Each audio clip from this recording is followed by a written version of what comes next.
Hi, hello friends. நான் சங்கீதா சரவணகுமார்.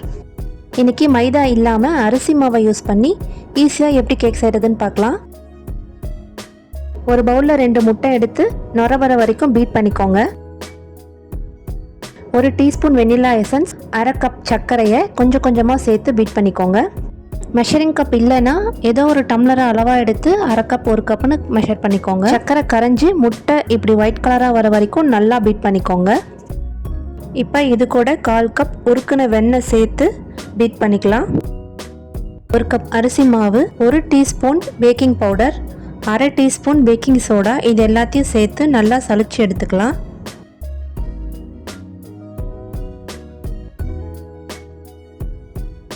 இப்போ மாவை இந்த மாதிரி ஒரே டைரக்ஷனில் கட்டி இல்லாமல் நல்லா கலந்து எடுத்துக்கலாம். இது கூட 1/4 கப் பாலை கொஞ்சம் கொஞ்சமாக சேர்த்து நல்லா கலந்து எடுத்துக்கோங்க.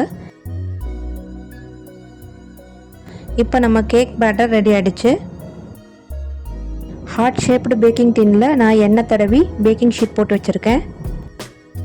கேக் மாவை அதில் மாற்றி ஒரு 2-3 டைம்ஸ் டேப் பண்ணி எடுத்துக்கோங்க. இது கூட நான் கொஞ்சம் செரிஸ் ஆட் பண்ணிக்கிறேன். நீங்கள் பாதாம், முந்திரி, வேறு ட்ரை ஃப்ரூட்ஸ் கூட ஆட் பண்ணிக்கலாம். இப்போ ஒரு கடாயை 5 நிமிஷம் லோ ஃப்ளேமில் வச்சு ப்ரீ ஹீட் பண்ணியிருக்கேன். அதில் இந்த மாதிரி ஒரு ஸ்டாண்டை வச்சு நம்ம பேக்கிங் டின்னை உள்ளே வச்சுருங்க. கேக்கை கரெக்டாக ஒரு 35 நிமிஷம் நான் மீடியம் ஃப்ளேமில் வச்சு பேக் பண்ணியிருக்கேன். கேக் நல்லா பேக் ஆகிடுச்சு.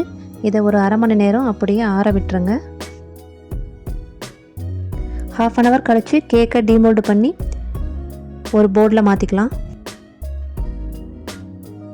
அவ்வளோதாங்க, நம்ம டேஸ்டியான ரைஸ் கேக் சூப்பராக ரெடி ஆகிடுச்சு. கேக் ரொம்ப சாஃப்டாக வந்திருந்தது. இந்த கேக்குக்கு நான் ஒரு சாக்லேட் கேண்டில் செய்ய போகிறேன். அதுக்கு இந்த செஸ் காயின்ஸ்லாம் இருக்கிற சாக்லேட் மோல்டு எடுத்திருக்கேன். நான் ப்ரிப்பேர் பண்ணி வச்சுருக்கிற டார்க் சாக்லேட்டை இந்த ராஜா செஸ் காயினில் ஊற்றி எடுத்துக்கிறேன். இதை நல்லா டேப் பண்ணி ஒரு 10 நிமிஷம் ஃப்ரிட்ஜில் வச்சு எடுத்துக்கலாம். இதே மாதிரி இன்னொரு பீஸ் ரெடி பண்ணி வச்சுருக்கேன். இப்போ ஒரு பீஸை எடுத்து சாக்லேட்டை நல்லா தடவி எடுத்துக்கிறேன்.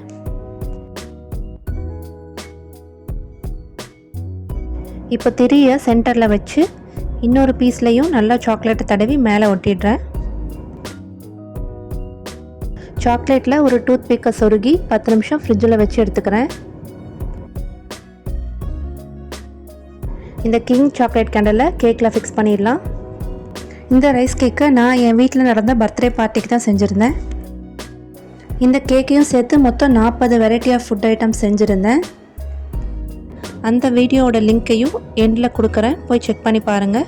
உங்களுக்கு கண்டிப்பாக பிடிக்கும். இன்னும் நீங்கள் நம்ம சேனலை சப்ஸ்கிரைப் பண்ணலன்னா மறக்காமல் சப்ஸ்கிரைப் பண்ணிடுங்க. நெக்ஸ்ட் வீடியோவில் பார்க்கலாம். Good bye.